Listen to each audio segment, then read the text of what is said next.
Un des trucs que je voudrais vraiment faire avant de partir de Suisse, c'est cette vue la nuit. Parce que la nuit, c'est très étonnant. Tu as des lumières, tu as l'impression qu'elles sont suspendues dans le ciel. Parce que si tu regardes, le reflet, il a comme s'il avait tendance à se diluer. Alors là, je suis un peu embêté parce que du coup, les gens, ils me regardent, ils vont se dire, merde, qu'est-ce qu'il a fait? C'est le prochain maire. Ah, il devient quelqu'un, oh là là. Oui. Comme si on n'était pas quelqu'un avant. Le bas du tableau, il est là. Puis le haut du tableau, c'est juste coupé avant la cathédrale. Tu vois? Qu'est-ce qui est impressionnant? Et il y a une manière de saisir les choses qui n'est pas photographique et qui est quand même avec un œil fin pour les choses. J'aime beaucoup. Toi, tu enregistres. Alors vendredi prochain, en tout cas ça dure 15 jours. Tu es vraiment le bienvenu. Merci beaucoup. Tu peux le soir du vernissage. Au plaisir. Il est plus lumineux là ouais. que derrière la vitre. Même si c'est peu, il est plus lumineux. Ouais. Justement, la lumière interne dans le tableau. Vraiment. Je suis vraiment en train de creuser ça là. Ah non, mais souvent je t'interpelle pour ça. C'est vrai, hein? Donc voilà. Et c'est la chance, c'est mon voisin. Il cherche toujours la lumière dans ses tableaux. C'est une vraie obsession. Tu es d'accord, hein, oui, tu retouches toujours. Et ce travail, ça a certainement à faire au-delà de la peinture et de la technique avec la personnalité. Je ne sais pas, la quête de la lumière. Hein, Brel disait l'éternelle étoile, etc. Tu es peut-être en train de courir après ton étoile aussi, je ne sais pas, dans ton travail. Très certainement. Ouais.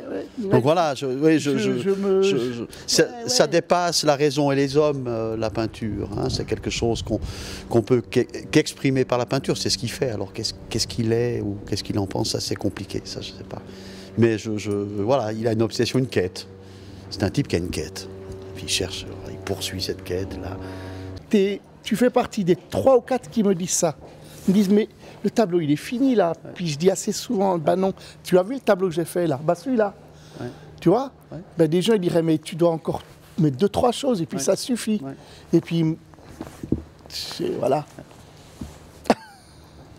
Merci. Bon, eh ben merci.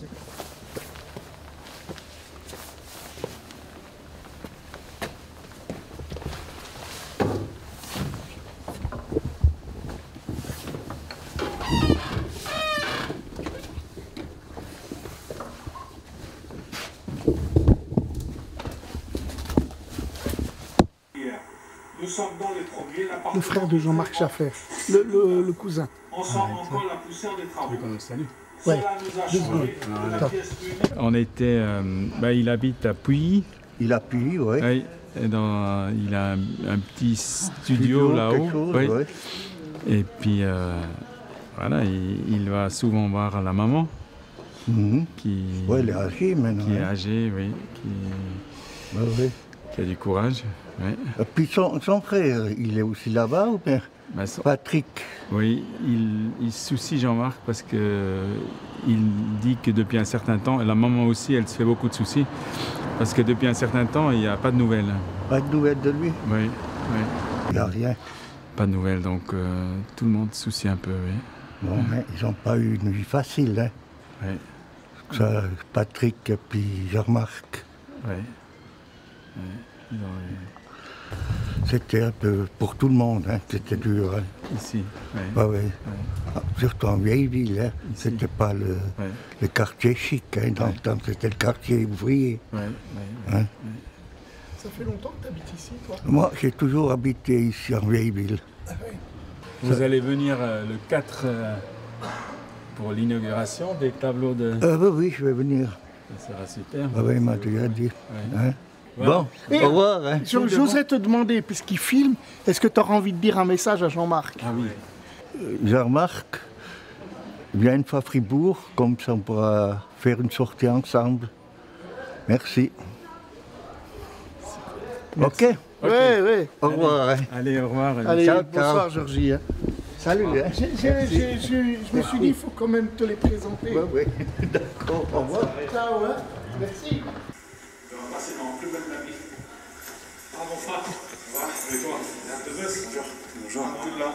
Ok? Ça va. Oui, c'était là qu'habitait Mme Chablis à l'époque. Je te rappelle bien.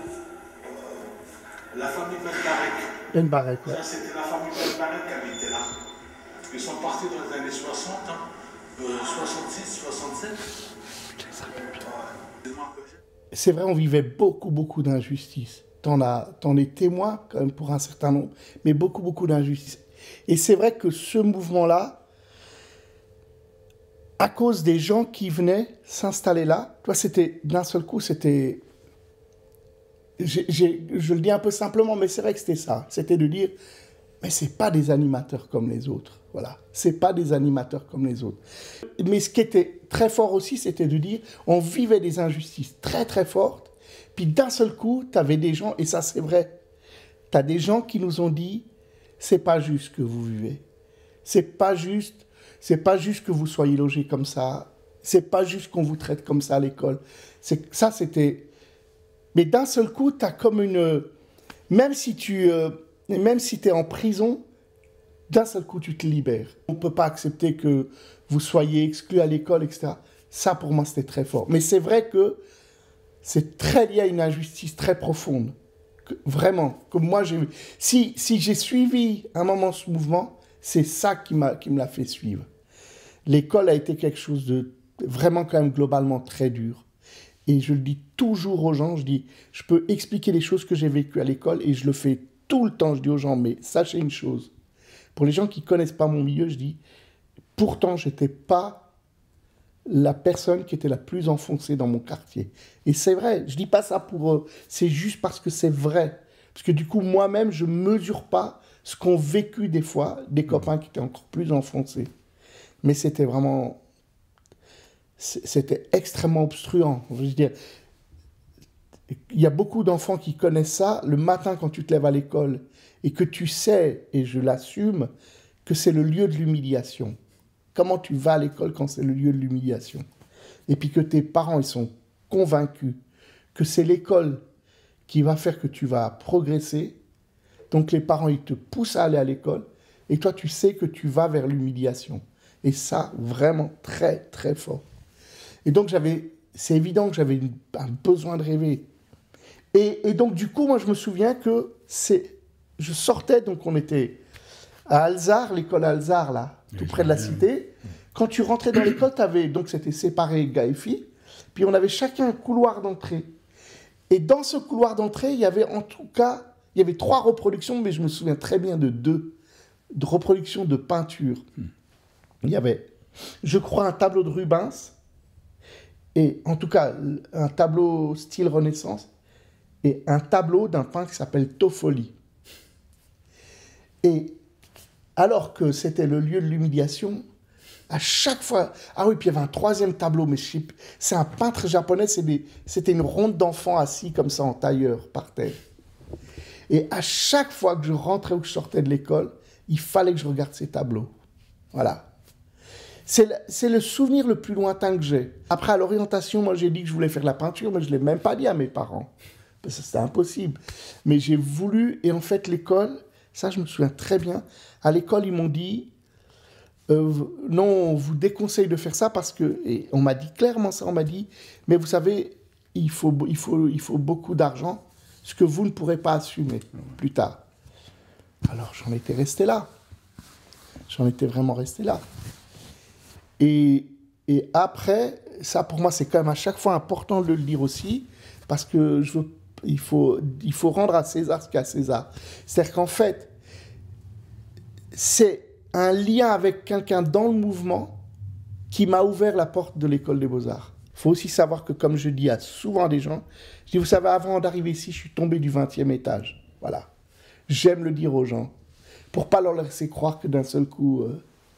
c'est super, tout est bien, puis que du coup, eux, ils foirent tout. Non, je dis aux gens, non. Avant d'arriver ici, je suis tombé du 50e étage. Et je savais pas ce que j'allais faire. Sauf que je m'étais dit, écoute Yannouz, si tu as dit que c'était important pour toi ça, fais-le, c'est tout. Et je me considère pas, je suis le premier à dire, mais je me considère pas comme un artiste. J'aime plutôt bien la notion d'artisan. C'est pas pour se réduire ni quoi que ce soit, mais c'est parce que je supporte pas cette notion qui fait que d'un seul coup, parce qu'on appelle certains artistes, on considère d'autres certains artisans, et que du coup on dit l'artiste il est là, et l'artiste, ça je supporte pas. Mais très très modestement, en tout cas moi je le vis comme ça et comme un vrai bonheur, je dis mais attends, putain mais tu essayes de vivre l'art avec les gens. Mais voilà. Mais c'est très concret, hein, c'est pas dans des idées abstraites. Je me dis du coup, mais attends, tu es là, tu crées un truc, et les gens, si tu dis que les gens, ils ont quelque chose à dire et ils peuvent avoir aussi une pensée, tu arrives à faire un bout de chemin avec eux. Et après, les gens, après, ils te disent, ah oui, ah mais ça j'aime bien. Ah mais, par exemple, ces derniers temps, il y a plusieurs qui m'ont dit, ta peinture, elle a évolué ces derniers temps. Et sérieusement, hein, mais très très sérieusement. Voilà, pour moi c'est ça. Et ça reste... Et ça, c'est pas des critiques d'art, c'est des voisins, des habitants Exactement. du quartier. Et c'est quand même un quartier qui a une histoire d'une très grande diversité de vie, de chemin là-dedans, non? Et ton atelier devient un lieu de rencontre. Ça, c'est vrai. Là aussi, moi, j'ai pas l'habitude de prendre les compliments comme ça. Mais si je te dis que c'est vrai, c'est que c'est vrai. Franchement, c'est incroyable. Vraiment incroyable. Moi, j'aime beaucoup comment tu dis, on vient chacun d'une histoire. Et qu'est-ce qui fait que ces histoires peuvent prendre ensemble les unes avec les autres dans un mouvement comme le nôtre? Justement, c'est une multitude d'histoires. Une des réponses que je peux donner, c'est celle-ci. C'est quand tu as des gens, ils mouillent la chemise. Tu vois? Je veux dire, tu vois, tu peux... d'un seul coup, tu te retrouves devant des gens, qui te parlent du très profond d'eux-mêmes. C'est pas juste la confidence, mais ils te livrent quelque chose. Et c'est vrai, ça, c'était la force du mouvement. Parce que c'était pas évident. Mais quand même, la force du mouvement, ça a été quand même de dire, les gens, ils ont un trésor en eux. Et ils ont vraiment un trésor. Bien sûr, quand tu vois les gens comme ça dans la rue et qui sont bourrés, ou bien que tu peux dire c'est des pauvres cons. Mais d'un seul coup, là, ce mouvement-là, il a créé un espace où les gens, ils peuvent vraiment parler en confiance. Et encore une fois, c'est pas juste des confidences, mais là, je sentais que si tu veux, c'était vraiment une réponse au vivre ensemble. Aussi simple que ça pouvait paraître, c'était pour moi une réponse très concrète du vivre ensemble. Très, très, très concrète.